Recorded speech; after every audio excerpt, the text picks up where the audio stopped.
누가복음 21장 후반부에 그리스도 예수는 당신의 역사를 통하여 우리에게 주실 선물들을 말씀해 주고 계시죠. 오늘 우리들이 영적인 눈을 들어서 그분이 겪으시고 당하신 그 사건들 속에 오늘 우리들에게 오고 있는 것이 인자 그분이 오고 있음을 우리에게 알려주고 계시고, 그리고 그분과 우리가 하나가 되어 포도나무 가지가 되고 무화과나무 가지가 되고, 그래서 그분의 열매를 내는 존재임을 알려주고 계시고, 그분의 계절을 만드는 사람들임을 알려주고 계시고, 결국은 그분의 왕국, 그분은 왕으로 우리는 찬송하고 우리는 그의 백성이 돼요. 그런데 이 왕국은 너무나 놀라운 왕국이에요. 누가복음 22장 1장, 21장에서 1장 넘어가면 이 왕국은 세상의 권세자들이 높은 보좌 위에서 야 받아 먹어라 하면서 아랫사람들을 거지처럼 대하거나, 아니면은 자기가 뭔가 많으니까 높아져서 낮은 사람들에게 이 수직적인 그런 위계 질서 아래서 하향식 베푸는 것이 아니다라고 주님 말씀하시거든요. 6월절 성찬을 끝내시고 주님께서 제자들에게 누가 크냐 하는 다툼이 일어나자 세상의 주관자들은 통치자가 자기가 높은 자가 되어 낮은 자들에게 은인으로 불리우는 자가 되지만, 그러나 너희는 그렇지 아니하다라고 하면서 너희는 군림하는 통치자가 아니라 섬기는 자가 바로 다스리는 자와 같다라고 주님 말씀해 주세요. 섬김이라는 말이 통치라는 말과 주님의 하나님의 왕국에서는 같은 말인 것이지요. 오늘 그리스도 예수와 함께 자라날 뿐 아니라 그리스도 예수의 왕국을 우리에게 보여주는 비전을 말씀하셨습니다. 누가복음 21장 28절에 이런 일이 되기를 시작하거든 일어나 너희 머리를 들라라고 얘기를 해요. 머리를 들어서 봐라 이렇게 얘기를 합니다. 원래 원문에는 올려다보고 머리를 들어라 라고 얘기를 했어요. 올려다보고 머리를 들어라. 올려다보려면 머리를 당연히 들어야 되겠죠. 그런데 헬라어 원문에는 올려다보고 머리를 들어라 이렇게 되어 있습니다.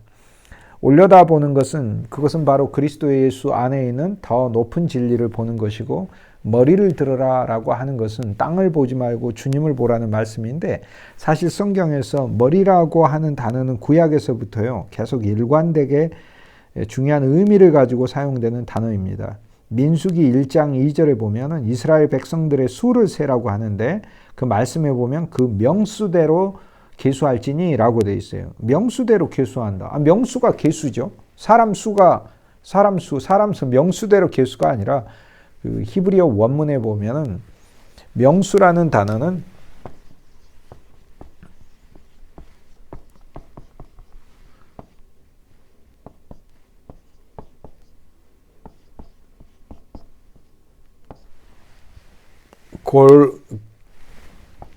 걸골렛이라고 되어 있습니다. 걸골렛. 히브리어 원문 명수가. 이게 머리라는 말이에요. 그래서 실은 원문에 보면 그 머리수대로 계수하라 이렇게 되어 있죠. 무슨 뜻이냐면 이스라엘의 각 지파에 이 족장이 있고 족장 밑에 집들이 있지 않습니까? 그러면 그 집에 머리가 있다는 거. 머리대는 뭐 할아버지가 있든지 아버지가 있든지 있죠. 그 머리 아래 몇 명이 있는지 그 머리수대로 계수하라라는 말인데, 머리라는 히브리어 단어가 바로 걸골렛이에요. 걸골렛. 이 단어하고 머리라는 단어, 여기에서 이 머리라는 단어가 이제 죽은 사람의 머리가 돼버리면 골고다가 되는 겁니다. 골고다가 되는 겁니다. 그래서 골고다와 걸골렛은 단어가 어근이 같아요. 머리라는 말이죠. 그런데 골고다는 해골인 것이고, 머리긴 머리인데 죽어버린 해골인 것이고, 걸골렛은 살아있는 머리를 이야기하는 것입니다. 머리를 따라 계수하는 거죠. 민수기에서 머리를 따라 계수를 하라고 하는데, 우리의 진짜 머리는 그리스도 예수죠. 그래서 바울이 예수님을 머리로 우리에게 이야기를 하는 겁니다. 자녀의 머리는 어머니요, 여자의 머리는 남자고 남자의 머리는 그리스도니라 이렇게 얘기를 하는 거죠. 그리스도 예수가 그러므로 그 우리의 머리가 되시고, 머리를 따라 우리가 그리스도 예수의 수에 포함되는 것입니다. 그러므로 너희 머리들을 들라 그랬을 땐 오늘 우리들이 각각의 우리의 환경에서 우리의 머리가 있는 것이죠. 그 머리, 그러니까 내 머리만 드는 게 아니고 오늘 우리들이 나에게도 머리 된 게 있고 여러분에게도 머리 된 분이 있습니다. 그분을 드는 것이지요. 그분을 바라보는 것이지요. 그분을 머리로 취하는 것이죠. 이것이 머리를 드는 것입니다. 너희 속량이 가까웠느니라 라고 얘기를 해요. 너희 구속이 가까웠느니라. 자, 여기서 개역 성경에는 너희 구속이 가까웠다라고 되어 있습니다. 이 구속이라는 단어, 누가복음 21장 28절에 이 구속이라는 단어는요, 헬라어로 아포 리트로시스라는 단어예요. 아포 리트로시스.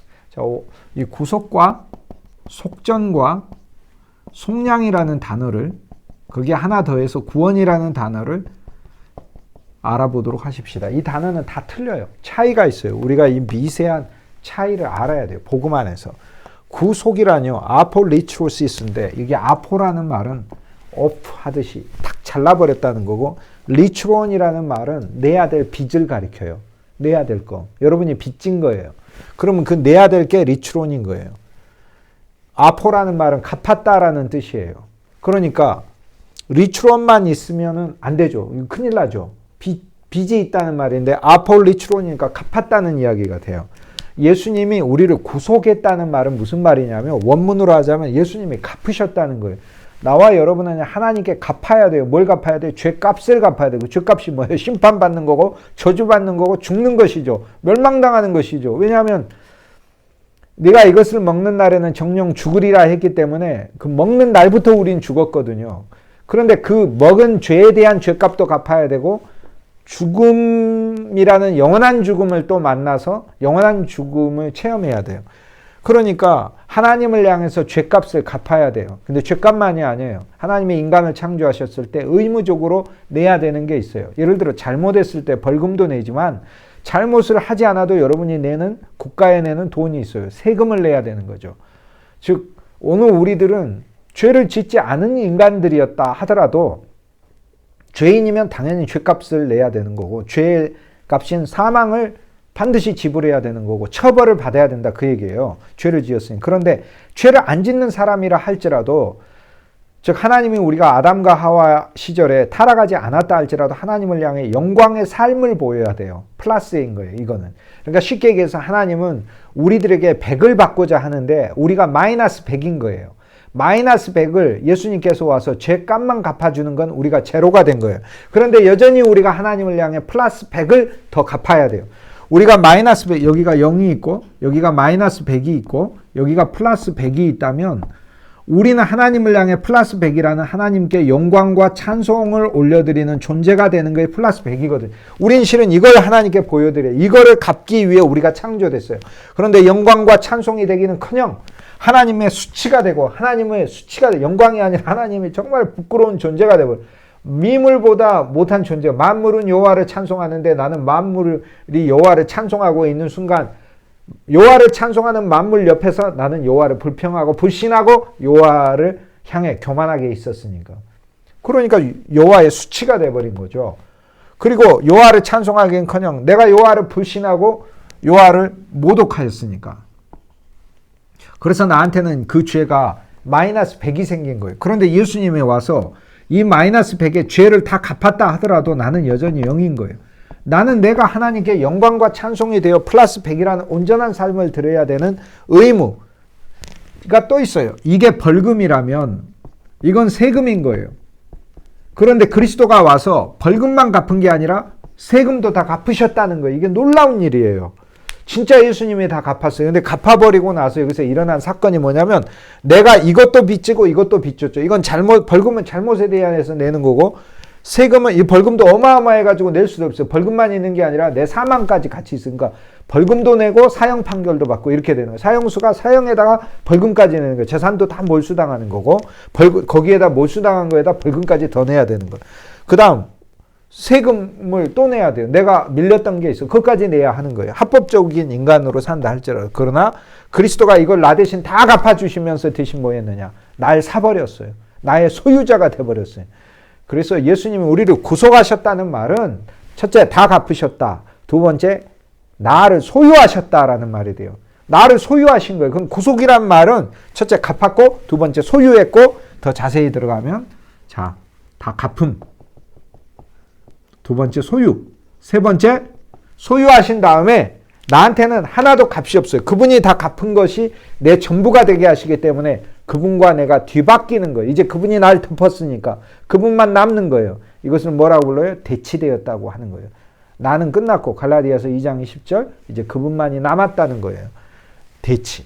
그래서 구속은 세 면이 있어요. replacement. 그분으로 바뀐 거예요. 대치. 왜냐하면 그분이 나 대신에 다 갚아버렸거든. 그런데 그분이 나하고 다른 존재라면 하나님이 안 받으시죠. 그걸 하나님 그러시고 왜 예수가 갚아? 김동주가 갚아야지 왜 예수가 갚아? 하나님 이렇게 얘기하시죠. 그러나 그리스도 예수께서 나하고 연합해 버리시고 나를 덮어버리신 거라니까. 그러니까 예수님이 갚은 것을 하나님은 내가 갚은 것으로 보시는 거예요. 그렇기 때문에 나는 예수님에 의해서 대치되기 시작한 거예요. 이미 대치가 시작이 됐고 이제 대치되어야 돼요. 그래서 나는 없고 그리스도만 남아야 하는 것이 나와 여러분의 인생인 거예요.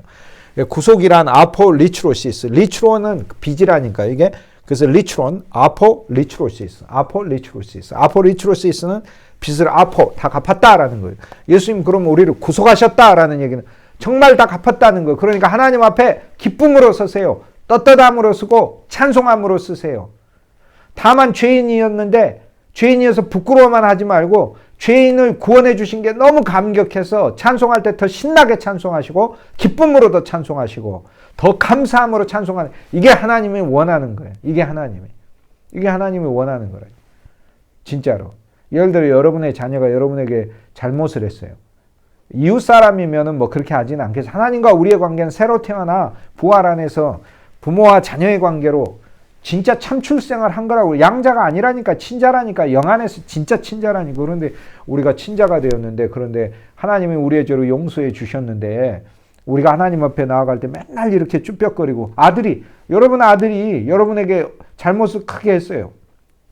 아버지가 아끼는 걸 막 마음대로 갖다가 부셔버리고 막 그랬단 말이에요. 그런데 아들이 아버지에게 와서 잘못을 구하고 본인이 또 다 갚지 못하지만 아버지가 그 변상들을 다 했어.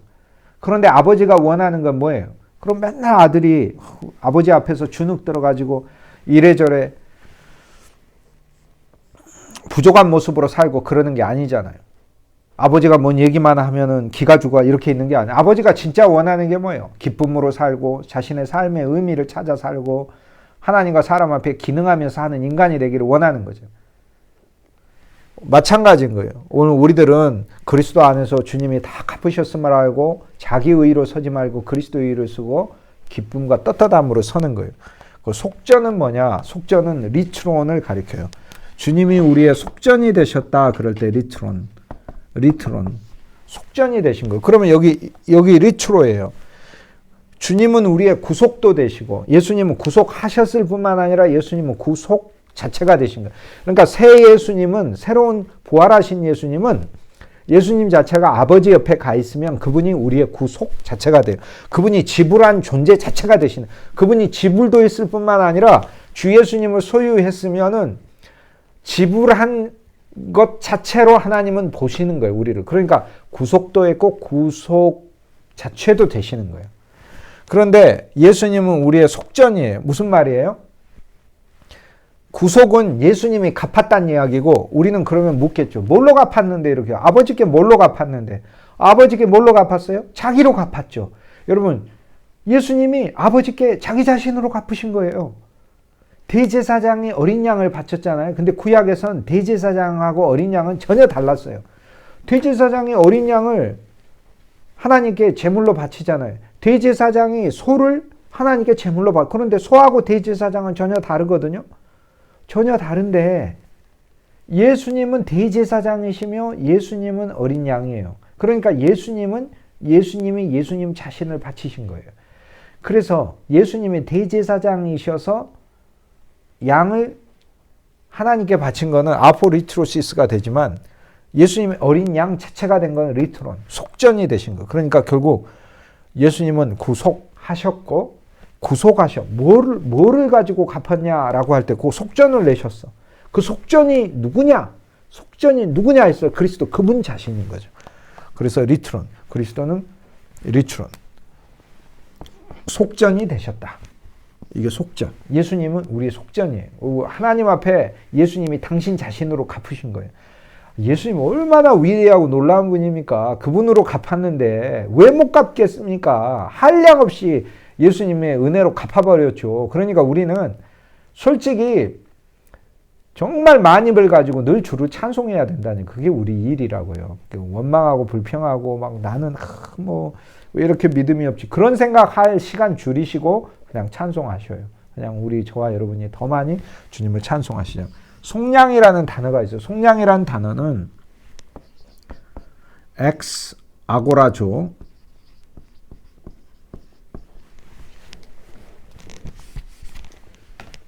갈라디아서 3장 13절에 나오는 단어인데요. 엑스 아고라조라는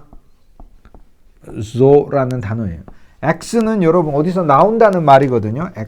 X 나온다는 말이고 아고라는 시장이란 뜻이에요. 시장. 여러분 시장 가시잖아요. 이렇게 물건 사러. 그 시장이란 말이 헬라어로 아고라예요. 아고라 간다. 아고라. 시장 간다는 말이에요. 아고라. 시장에 가보면 고대 세계에 뭐가 많이 있죠? 거기에 막 물건이 팔리죠. 그런데 물건 중에 뭐가 대체적으로 제일 비쌌을까요? 노예. 노예가 제일 비쌌어요. 그런데 노예 시장에서 팔리는 것을 X, 구출시키는 거. zo는 헬라어에서 make, 만든다는 말이에요. 그러니까 예수님이 우리가 묶여있는 것을 노예 생활하는 것을 풀려나게 한다는 것을 가르쳐요. 근데 노예를 그냥 풀어주면 안 돼요. 노예를 예를 들어서 노예를 몰래 훔쳐와가지고 풀어주면 원래 인간은 노예를 하면 안 되니까 사람들에게서는 몰래 있는 거를 풀어줄 수는 있겠지만 하나님께는요 죄의 노예가 되어 있고 그리고 사탄의 노예가 되어 있는 것은 예수님의 권세로 푸는데 하나님에게 있어서는 저주의 노예가 되어 있고 정죄에 묶여 있거든요. 그뿐만이 아니라 율법에 의해서 정죄받아 율법에 의해서 눌려 있는 거예요, 인간이. 그러니까 정령 죽으리라라고 율법에 의해서 하나님이 선언했기 때문에 예수님이 갚으시고 우리에게 일어난 일이 뭐예요? 우리가 시장에서 풀려났다. 이게 속량이에요. 그래서 속전을 치르고 양, 착할 양자예요. 착한 사람이 됐다라는 거예요. 예수님에 의해. 우리가 하나님 자녀가 된 것을 가리켜요. 그래서 그리스도는 우리의 구속이 되시고 구속하시고 구속하실 때 그분이 갚으셔야 했던 우리의 속전, 그분 자체가 속전이 되시고 우리를 속량하셨어요. 그래서 속전을 내시고 오늘 우리가 뭐가 됐어요? 하나님의 자녀가 됐어요. 풀려난 거예요. 그러니까 노예에서 풀려나 자녀가 되었다. 그럼 구원은 무엇이냐? 구원은 영역으로 옮긴 거예요. 어디에서? 어둠에서 빛으로, 저주에서 축복으로, 세상에서 신국으로, 하나님 나라로, 천국으로 이렇게 옮긴 거예요. 예수님 우리를 옮긴 거. 이게 구원이에요. 구원. 율법에서 생명으로 이렇게 옮긴 것을 구원이라고 불러요. 율법에 매여 있는 것도 구원 아니에요. 율법은 저주하고 정죄하고 율법의 그 퀴즈가 100점 만점을 맞아야지 한 문제라도 틀리면 무조건 빵점인데 그 어떻게 율법에서 구원이 있어? 율법엔 구원이 없지. 그러니까 율법에서 풀려나는 것도 구원이에요. 그래서 구속과 속전과 속량과 구원의 차이를 우리가 알아야 한다라는 것입니다. 이 세밀한 차이를 한 번 더 복습하셔서 그리스도 예수 안에서 주님이 날 구속했구나, 다 갚았구나. 아버지를 향해서 우리에게 부족한 것이 하나도 없도록 예수님이 다 갚으셨어요. 그러면 이제 우리는 이 빚을 갚아야 돼. 이 빚을 어떻게 갚습니까? 여러분이 온 세상에 있는 모든 사람들이 전부 다 합심해가지고 구원받은 사람이 다 합심해서 갚는다 하더라도 예수님의 사랑과 하나님의 은혜를 어떻게 갚습니까? 말로 다 표현 못하지. 말로 다 표현 못한 정도가 아니죠. 그 크신 하나님의 사랑 어찌다 말로 다 하랴. 하늘을 두루마리 삼고 바다를 먹물로 삼고 온 세상에 있는 나무를 붓으로 삼고 온 세상에 있는 사람들을 다 필사자로 삼아도 다 그 크신 사랑을 쓸 수 없네. 이게 이제 영어 가사 원 가사입니다. 네, 오늘날 우리들은 그분이 진짜 갚으셨어요. 갚으셨기 때문에 사랑의 빚을 갚는다고 생각하고 일하지 마시고요. 그게 아니라 아들이 되었기 때문에 그 아들의 생명과 본성이 저절로 우리에게서 나와서 사랑의 삶을 생명 안에서 저절로 살도록. 그러니까 돼지가 노력해서 돼지가 되는 게 아니라 돼지 생명을 갖고 태어나면 돼지가 되는 거죠. 즉 주 예수의 생명을 더 누려 저절로 그 생명 안에서 거저주는 사랑으로 이렇게 나오도록. 주님께서 오늘 우리들에게는 이웃에게 빚졌다고 하죠. 그 이웃의 빚을 실은 우리를 사랑의 빚을 진 자로 이웃에게 세워놓으신 거예요. 부모에게도 빚을 졌죠. 신앙의 사람에게도 빚을 졌죠. 형제들에게도 빚을 졌죠. 그리고 내 주위에 있는 사람들에게도 실은 주님이 내가 그들에게 그리스도의 사랑을, 그리스도의 복음을, 그리스도의 풍성을 전해줘야 될 자로 미리 세워놨기 때문에 나는 그들에게 결제해줘야 되는 입장에 있는 거예요. 그러니까 그 결제해주지 못하고 있을 때 그들에게 빚져 있는 거지, 하나님 아버지께 엄밀한 의미에서 그리스도가 다 갚으신 것입니다. 주님의 갚으심을 찬송해야 할 것입니다. 21장 29절에 주님께서 비유로 이르시되 무화과 나무와 모든 나무를 보라고 하셨습니다. 자, 비유라고 말씀하셨으니까 그 감춰둔 뜻이 있다는 거잖아요. 야, 무화과 나무와 모든 나무를 봐라. 가지가 풍성해지지? 그러면은 당연히 여름이 오겠지? 이런 말을 하려면 비유가 아니죠. 그거는 그냥 하나만한 얘기죠. 그건 누구나 아는 얘기야. 이것은 주님께서 우리에게 영적인 무화과 나무, 영적인 모든 나무, 그리고 그분 안에서 그분의 계절이 온다는 것을 가르쳐 주기 때문에 비유라고 부르는 겁니다. 비유라는 말은 파라볼레, 파라는 옆이고 볼레는 쏘다란 말이에요. 그러니까 이 귀절을 말씀하시면서 옆에서 주님이 우리한테 막 이렇게 그 볼을 쏘아대듯이, 공을 쏘아대듯이, 아니면 무엇인가 다른 거가 이렇게 빛이 쏘아져 오듯이 옆에서 따로 우리에게 말씀하고 있는 것을 이야기를 합니다. 무화과 나무와 모든 나무가 어디에서 있나요? 성경에 보면 창세기 에덴 동산에 무화과 나무하고 모든 나무가 있어요. 그렇죠. 그걸 보라고 하셨어요. 주님께서는 지금 무화과 나무와 모든 나무가 익어가는 계절이 왔다라고 얘기하셔요. 그분의 새로운 에덴이 왔다는 거예요. 새로운 동산, 새로운 계절이 온다라는 거죠. 새 에덴을 창조하신 거예요. 무화과 나무를 유대인으로 생각을 했어요. 유대인으로 생각해서 무화과 나무의 가지가 풍성해진다는 것을 이스라엘이 물리적인 이스라엘이 다시 건국되는 것, 1948년에 건국되는 것을 그것을 무화과 나무의 회복으로 보는 사람들이 있습니다. 그런데 그것은 성경을 제한적으로 육으로 푸는 거예요. 그거 아니에요. 구약에 있어서는 이스라엘 백성이 무화과이지만은 결국에 그 무화과는 그리스도를 가리키고요.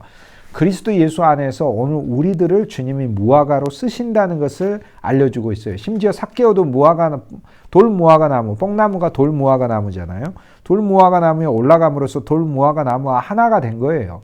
근데 이전에는 그에게서 어떠한 유익도 거두지 못하는 동네 입구에 서가지고 그 무화과 나무는 지나가는 사람들에게 열매라도 주는 존재였지만 삭개오는 큰 부자였음에도 불구하고 그러지 못했잖아요. 그러나 하나님이 삭개오의 삶을, 그리스도를 만나 많은 이들에게 그리스도의 풍성을 나누어주는 무화과 나무로 바꿔주신 것이죠.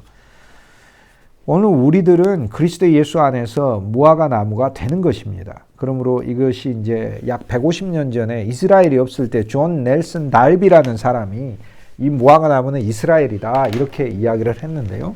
존 넬슨 달비, 이게 세대주의적 성경 해석이죠. 근데 이거 크게 유의하셔야 돼요. 이거 얘기하는 거 아니에요, 주님은.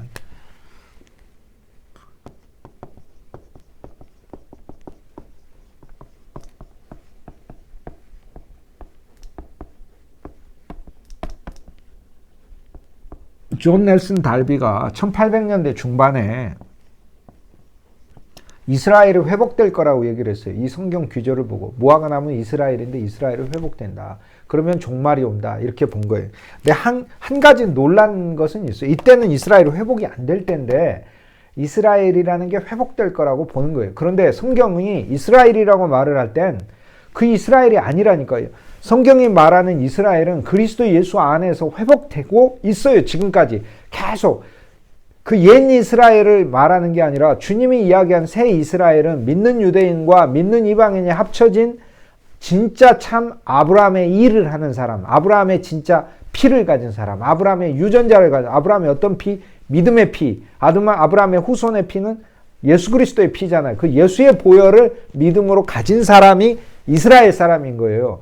그냥 육신적인 아브라함이 아니고. 그래서 세례 요한이 뭐라고 해요? 너희가 아브라함의 후손이라고 자랑하지 말라. 아브라함의 후손 돌로도 하나님은 만들 수 있어. 진짜 아브라함의 후손은 그 속에 아브라함의 믿음을 가지고, 아브라함이 어떤 믿음을 가졌어요? 하나님이 그리스도 메시아를 보내준다는 믿음을 가졌으니까 메시아를 기다리는 믿음이고, 메시아를 낳는 믿음이고, 메시아가 왔을 때 메시아를 따라가는 믿음이고, 메시아를 따라 그 그리스도, 메시아가 그리스도라는 말이니까 그리스도를 따라 온 세계에 복음을 전하는 그런 인생이 되는 사람을 민족을 아브라함의 후손이다 이렇게 부르는 거 아닙니까? 갈라디아서 3장 16절에 아브라함의 후손은 한 사람을 가리키는데 이는 곧 그리스도시니라. 그러니까 아브라함의 후손을 통하여 많은 자손인들이 나오는 거죠. 한 자손을 통해 많은 자손들이 나오죠. 그리스도를 통해 많은 자손들이 나오는 거죠. 그러므로 이 이스라엘이 무화과 나무다라고 하는 건 구약에 해당된 말씀이지 오늘 새 언약 안에 있어서는 주님이 무화과 나무가 익어가는 것을 보라 그랬을 땐 예수님과 예수님의 12제자 그리고 그 12제자를 통해 주님이 확장시킬 그리스도의 놀라운 교회와 복음과 주의 사람들을 의미를 합니다.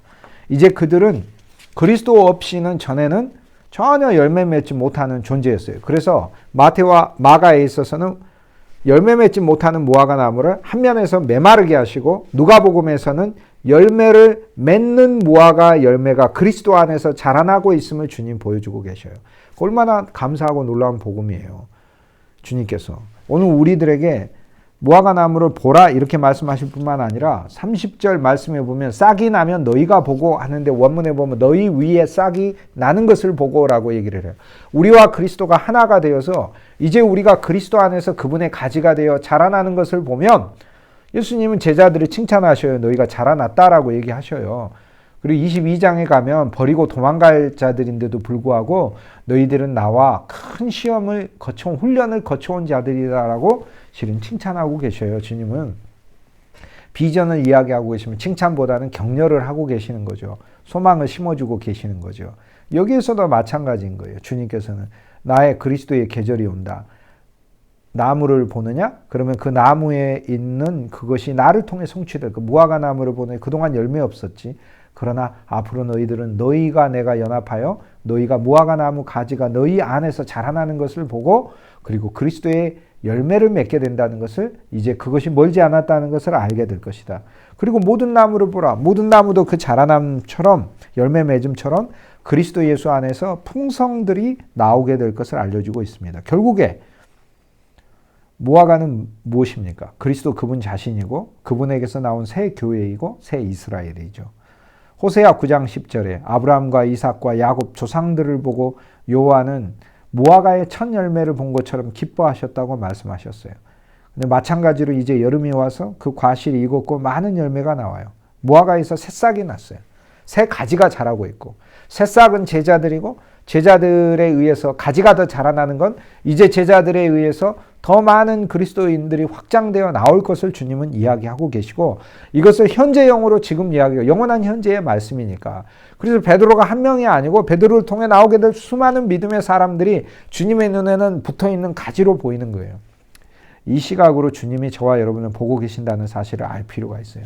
주님은 여러분 한 사람을 한 사람으로 보는 게 아니라 여러분과 여러분에게 걸쳐 있고 여러분에게 연결되어 자라나게 될 그 수많은 그리스도의 가지들을 동시에 주님은 보고 계십니다. 누가복음 13장에 주님이 커다란 포도원 밭에다가 무화과를 심었다고 했어요.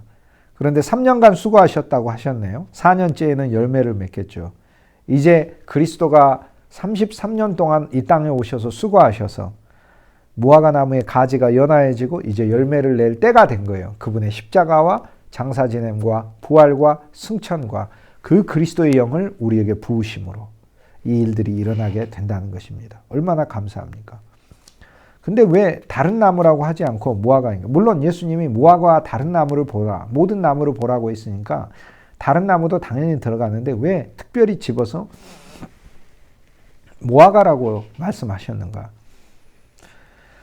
영적으로는 여러 의미가 있습니다. 제일 처음에 성경에 무화과가 등장을 하죠. 선악과와 생명나무 아니고 나서는 그 다음에 등장하는 나무는 무화과입니다. 창세기 3장의 무화과는 인간이 자기의 부끄러움을 가리기 위해서 그 잎사귀를 사용했던 나무잖아요. 그리고 무화과는 보통 큰 나무가 아니죠. 그에게서 이 나무에게서 열리는 이 잎사귀는 우리의 몸을 가릴 정도로 크니까. 결국 무화과는 인간의 부끄러움을 가리는 의의 역할을 합니다. 그런데 인간이 무화과 나무를 길러도 거기에서 참된 열매는 나오지 않는 것이다. 그리고 무화과 나무의 잎은 우리를 가려주는 의복이 되지를 않죠. 참 무화과는 옛 무화과에 실제로서 나오게 되는데 참 무화과는 바로 그리스도의 의를 가리킵니다. 3월의 가지로 봄을 알리게 되고 6월의 과실로서 여름을 알리는 나무예요. 그리스도의 첫 은혜 그리고 그리스도의 풍성한 열매를 우리에게 말씀해 주는 게 바로 무화과 나무입니다. 무화과는 성경에서 봄에는 푸른 열매가 작은 열매가 익어서 향기를 내고 여름이 되면은 이제 본격적으로 큰 열매가 나와서 갈라져서 거기에서 나오는 무화과의 그 그윽한 향을 사람들이 맡게 돼요. 아가서 2장 13절에 보면 무화과에는 푸른 열매가 익었고 포도나무는 꽃을 피워 향기를 토하는구나 라고 하시면서 하나님이 우리를 무화과나무와 포도나무로 사용하시는데 나의 사랑 나의 어여쁜 자야 일어나 함께 가자라고 얘기를 합니다. 즉 그리스도 예수 안에서 신랑과 신부로 주님께서 우리를 부르시는 과실이 바로 무화과인 것입니다. 아가서 2장 13절에 나오는 말씀이죠.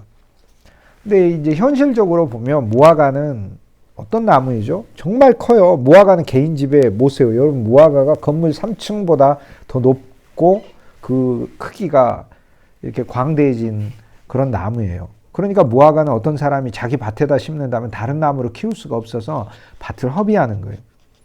그래서 무화과는 사거리에 심습니다. 그래서 사거리에 큰 빈 공간에다가 모두가 함께 있는 공간에다 심어요. 그러면 내 땅이 아닌 곳에다도 거대한 모두가 함께 있는 곳에 무화과 나무를 심으면 거기 있는 열매는 주인만 가져가는 것은 아닙니다. 왜냐하면 그곳에 심었기 때문에 가난한 사람도 이방인도 나그네도 지나가면서 먹을 수 있는 나무인 것이죠.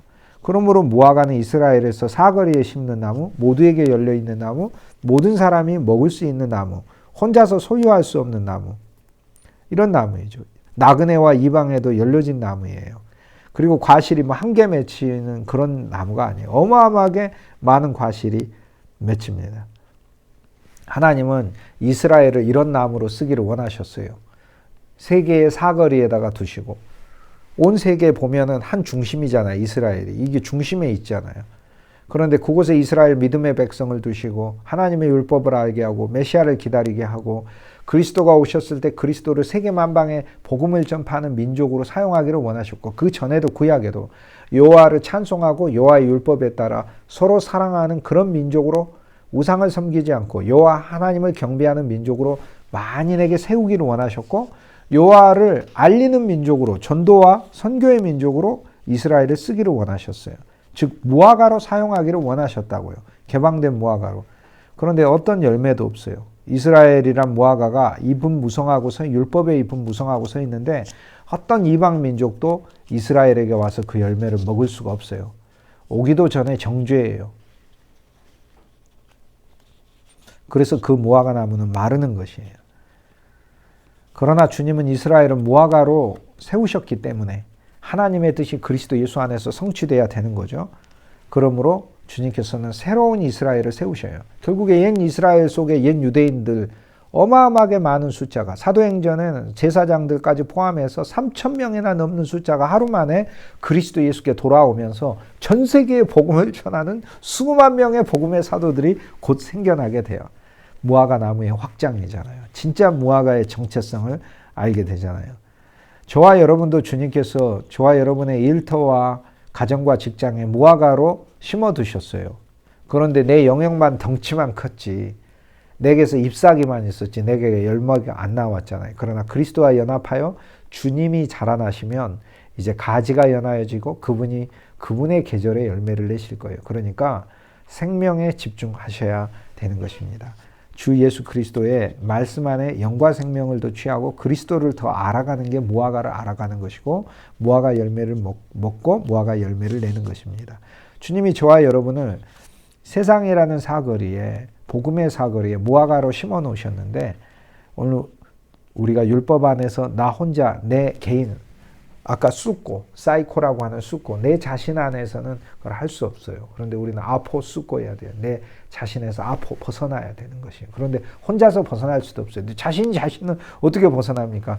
그리스도의 십자가 골고다의 영이 내게 와서 역사에서 하는 건데 골고다의 영도 이 말씀들을 통해 우리 속에 숨쉬면서 그 말씀들이 우리 속에 영적 생명을 주고 영적 생명, 예수의 생명은 우리에게 올 때 하늘에서 바로 온 생명이 아니라 하늘에서 땅에 왔다가 즉 하늘에서 땅을 거쳐 이 땅에서 애통하는 십자가의 애통의 생명이 되셨고 온 세상 바다를 요동치게 해서 빌라도와 황제와 대제사장과 관원들까지 전부 다 휩쓰는 생명이 되셨고 사람들을 기절시키고 그들을 새롭게 태어나게 하시는 생명이 되셔서 우리 안에 왔으니까 쉽게 얘기해서 징조와 애통과 요동과 기절의 생명에 대해서 우리에게 왔고 십자가와 장사 진행과 부활의 그 놀라운 과정을 거쳐서 우리에게 온 영이기 때문에 주님이 그렇게 우리에게 온 생명이기 때문에 결국 그리스도의 그 생명 안에 십자가가 들어있잖아요. 그러니까 내가 그리스도를 생명으로 더 알면 알수록 그리스도 생명 안에 들어있는 십자가의 효능과 그 역사가 내 안에서 일하는 것이죠. 내 안에서 작용되는 것이죠. 그러므로 나의 옛사람이 그리스도 안에서 처리되는 것입니다. 그러므로 여러분의 옛사람과 여러분의 자아를 스스로가 만져서 처리하려고 하지 말고 십자가와 장사 진행과 부활을 거친 주 예수의 생명이 우리 안에서 더 넘치게 해놓으면 저절로 그분 안에 들어있는 그 십자가의 생명이 우리 안에 역사하여 우리로 하여금 주의 모습에 주에게 합한 자로 살게 하는 것입니다. 너무 감사하고 기쁜 일이죠. 왜냐하면 세상과 나는 간대없고 구속한 주만 보이는 거고 그리스도 안에 있는 참 본질의 기쁨과 평강을 누리는 거고 그분의 풍성을 알게 되는 거고 그분에 의해 쓰임받는 것이기 때문에 그렇습니다. 이제 우리는 그리스도 예수 안에서 우리의 가정과 일터와 우리의 만나는 인간관계에서 하나님은 우리를 무화과 나무로 사용하시겠네요. 얼마나 감사합니까? 무화과 나무와 묻은 나무를 보라. 이전에 말랐으나 그리스도를 통하여 이제는 확장되는 것이죠. 그래서 주님께서는 싹이 너희에게 나면 너희 위에 나면 21장 30절에 여름이 가까운 줄 알아라 이렇게 말씀하시고 21장 31절에 이제는 우리가 하나 더 봐야 될 부분이 있는데 이런 일이 일어나는 것을 보거든. 이런 일 어떤 일? 가지가 우리와 그리스도가 연합해서 주님이 우리 나무로 자라나시고 주님은 우리 포도나무도 되셔요. 누가복음 21장에 여기 무화과 나무가 나오는데 제일 유명한 포도나무 말씀은 요한복음 15장에 나오잖아요. 내가 포도나무여 너희는 포도나무에 가지고 내 아버지는 농부니 너희가 내 안에 있으면 과실을 많이 맺나니 라고 말씀하시잖아요. 얼마나 아름다운. 그런데 누가복음에도 있어요. 21장은 무화과가 나오지만 22장에 딱 넘어가면 예수님이 성찬을 하시면서 내가 이후로는 무화과 나무에서 난 것을 하나님의 나라에서 너희를 만나 먹기 전까지는 안 먹겠다라고 얘기하시고 옛 언약 안에서 이제 더 이상 그리스도 잔치가 아니라는 거예요. 새 언약 안에서 새 왕국 안에서 이제는 내가 너희와 무화과 나무가 아니고 이제 포도나무를 말씀하시면서 포도나무에서 난 것을 먹겠다라고 얘기하셔요. 그러니까 이제 옛 언약에서는 그리스도 한 분만 무화과 나무였거든요. 그리고 그리스도 한 분만 포도나무였어요. 그런데 새 언약에서는 그리스도와 우리가 합쳐서 무화과 나무가 되고 그리스도와 우리가 합쳐서 포도나무가 되는 거예요. 새 언약에서는. 그러니까 주님이 새 언약 아래, 즉 새 왕국 아래 포도나무에서 난 것을 먹겠다라고 얘기하신 것. 즉 옛 언약 아래 있는 것은 더 이상 안 먹고 새 왕국 아래서 하나님의 왕국 아래서 포도나무에서 난 것을 먹겠다라고 말씀하신 건 그분 자신에게서만 난 것이 아니라 그분과 우리가 연합하여 내는 그 열매들을 주님께서 기쁨으로 취하시겠다라는 것을 우리에게 말씀하고 있는 것입니다. 주님은 그래서 누가복음 22장에 한 장을 더 넘어가면 주님께서 오늘 우리들에게 당신이 포도나무가 되신 것도 말씀해주고 있습니다. 이런 일이 일어나는 것을 보거든. 어떤 일? 인자가 우리에게 오고 그렇죠? 그리고 하늘과 땅과 바다와 사람에게 현상이 일어나고 징조가 나오고 애통이 있고 십자가의 애통이 있고 요동이 있고 바다의 역사에 큰 그리스도가 일으키는 변환이 있고 사람들의 기절이 있어서 자기의 옛삶에서 떠나고 주님께 돌아오는 것을 보고 그리고 가지가 주님이 우리와 연합하여서 자라나는 것을 보거든. 그리스도의 계절이 와 있다는 거예요. 그리스도의 계절이. 여러분 그리스도의 계절이에요. 그리스도의 계절이 여러분 인생에 왔다고 정말로 믿으셔야 돼요. 매일. 저는 그리스도의 계절이 저한테 이제야 왔다고 믿어요. 지금까지 저는 너무 겨울이었어요. 지금까지 저는 제 힘으로 저의 어떤 신앙의 새로운 아이를 낳아보려고 노력했었어요. 그러나 이제 그리스도 안에서 이제 여름이에요. 저는 더 성할 거예요. 그리스도로 더 성할 것이 그것이 제 소망인 거예요. 여러분도 이제 그리스도의 여름을 이제 맞이하는 거예요. 이제 겨울이 아니에요. 그리스도의 여름을 이제 알게 되는 거예요. 겨울이 오기 전에 바울에게 우리가 속히 가야 하듯이 겨울이 오기 전에 우리는 내주하는 말씀에게 속히 가야 되고 내주하는 생명이신 그리스도께 가야 돼요. 바울은 내주하는 말씀이요. 그리스도 예수는 내주하는 생명인 거예요. 그러니까 우리가 바울에게 가까이 간다는 건 주의 말씀을 내재화시켜 사역하는 존재가 된 것을 의미를 하는 거죠. 이제 바울이 있음에 찬송하는 거죠. 예수님만 있으면 예수님은 당연히 그러니까 그러겠네 하지만 우리는 바울이 있기 때문에 우리도 바울처럼 사역하는 거죠. 어떻게? 나의 나 된 것은 은혜로 된 것이라. 은혜로 되었네? 우리가 은혜만 계속 누리면 바울이 돼요. 은혜로 된다고 했으니까. 이 일들이 일어나면 하나님 나라, 즉 우리는 하나님 나라 와 있다. 하나님 나라 가까이 있다는 거 정말 우리에게 그냥 이렇게 다 있는 걸 얘기를 해요. 이 원문에 나오는 가까이 있다는 단어는 그냥 저기서 이렇게 이 정도로 오고 있다 그런 뜻이 아니에요. 지금 여기 이렇게 그냥 정말 이렇게 바로 옆에 와 있는 것을 이야기를 해요. 그렇게 와 있습니다. 종교와 세상이 끝나고 동시에 그리스도 왕국은 시작돼서 정말 바로 옆에 있는 것입니다. 우리는 이걸 보고 살아야 돼요. 어떨 때 힘들고 혼란스럽고 고통이 있고 어려움이 있고 그렇죠. 또 내 자신의 여러 가지 연약함과 부족함이 있죠. 그러다 보니까 옛창조와 옛것을 보게 되죠. 그런데 주님은 당신의 십자가와 장사진행과 부활 우리를 다시 보게 하셔서 그게 아니라 오늘 우리에게 인자가 가까이 와 있고 그렇죠. 그리스도의 계절 여름이 와 있고 인자 그분이 와 있어요. 그분이 와 있으니까 오늘 우리들은 우리 앞에 있는 그분을 보는 거고 계절이 있으니까 나무와 주위에 있는 무화과를 보라고 하셨으니까 우리는 옆을 봐야 돼요.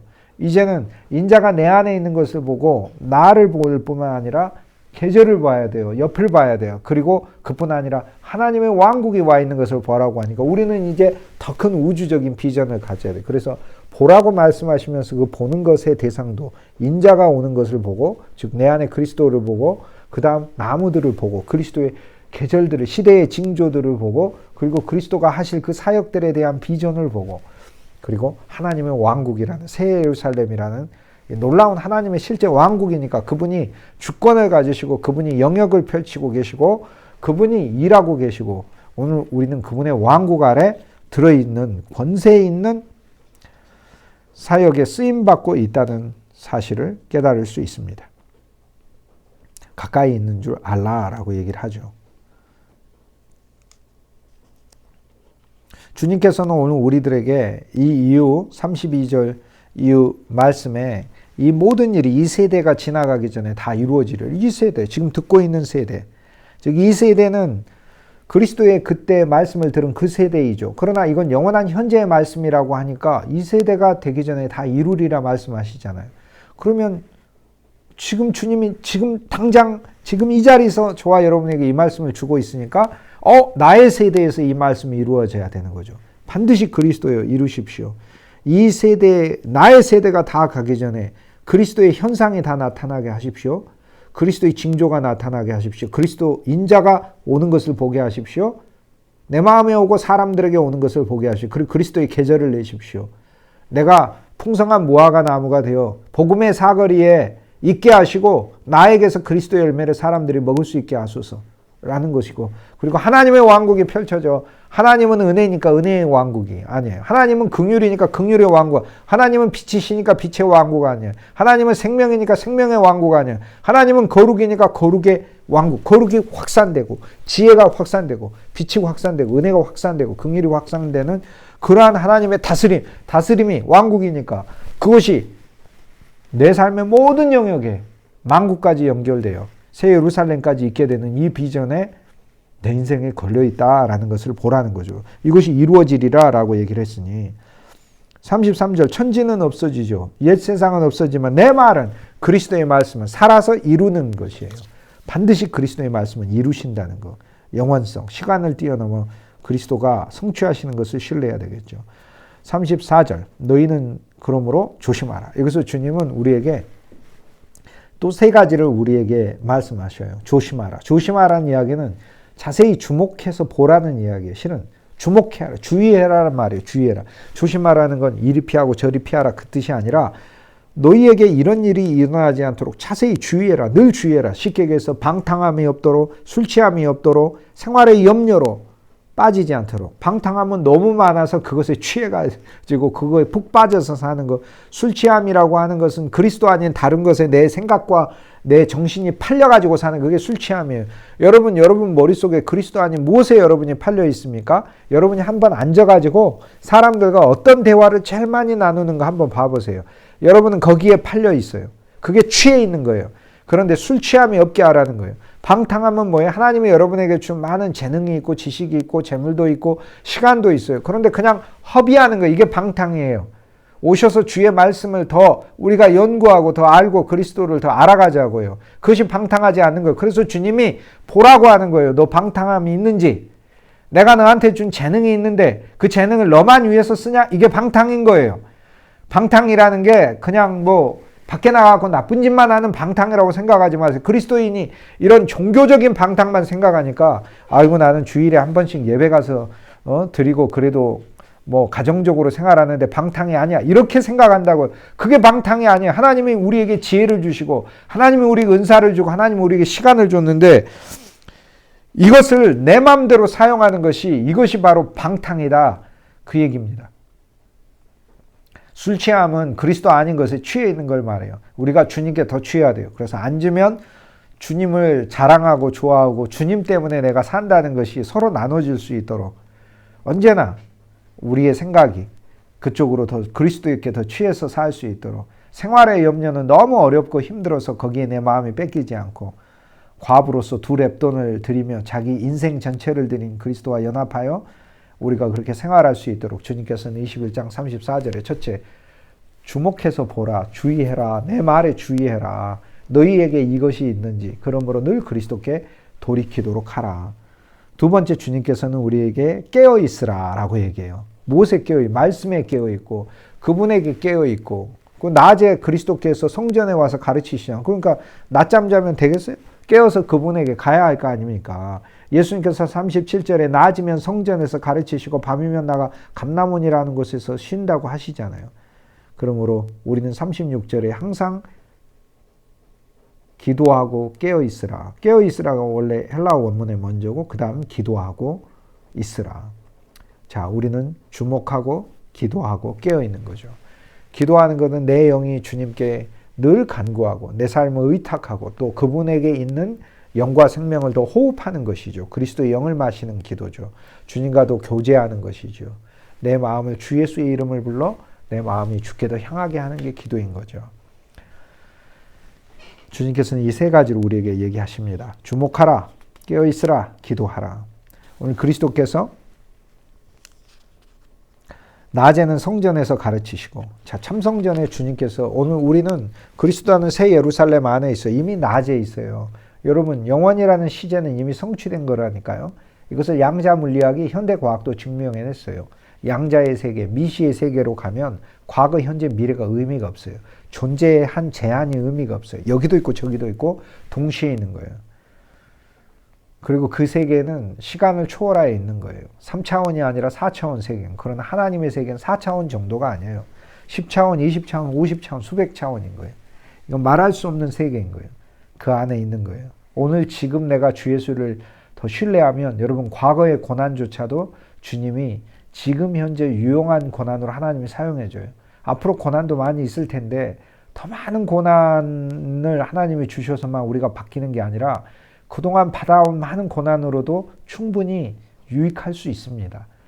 그동안 많은 받아온 고난에서 나 혼자서 그 고난과 혼자 씨름한다고 생각하고 착각하고 있었지만 실은 그때 그리스도가 계셨고 그리스도가 날 붙들고 계셨음을 고백하고 발견하는 게 중요한 거고 그리고 주님과 연합한 고난으로 쓰세요. 나 혼자 받은 억울한 고난이라고 생각하면 분노가 치밀어서 못 살아요. 그러나 그리스도와 연합한 고난으로 과거조차도 내가 지금 현재의 믿음 아래서 주님께 드려버리면 일령표를 뒤바꾸시는 해를 뒤로 되돌리시는 여호수아에게 나타난 그 예수에게 나타난 놀라운 역사.